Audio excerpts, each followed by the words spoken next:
નમસ્કાર મિત્રો, હું છું એડવોકેટ હિમાંશુ મકવાણા. મિત્રો, તમારું અમારી આ ચેનલની અંદર સ્વાગત છે.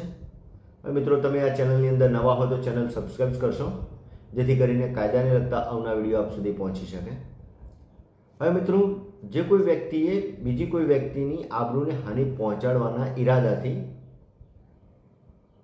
કે આ કરવાથી તેની આબરૂને હાનિ પહોંચશે તેવું જાણવા છતાં તેવી કોઈ ચેષ્ટા કરે છે કે દેખી શકાય તેવી આકૃતિથી તેના ઉપર આળ મૂકે છે કે પ્રસિદ્ધ કરે છે, તો તે વ્યક્તિએ બીજી વ્યક્તિની બદનક્ષી કરી કહેવાય. હવે મિત્રો, આવું થાય છે તો શું કરશો?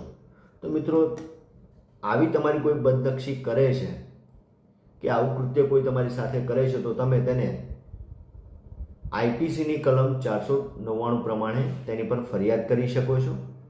અને આ ફરિયાદ કર્યા બાદ આવું તમે સાબિત કરો છો કે તે વ્યક્તિએ તમારી આબરૂને હાનિ પહોંચાડવાના ઈરાદાથી જ તમારી આવી બદનક્ષી કરી છે, તો મિત્રો આઈપીસીની કલમ 500 પ્રમાણે તે વ્યક્તિને 2 વર્ષ સુધીની સજા અથવા દંડ અથવા 2 વર્ષની સજા અને દંડ પણ થઈ શકે છે.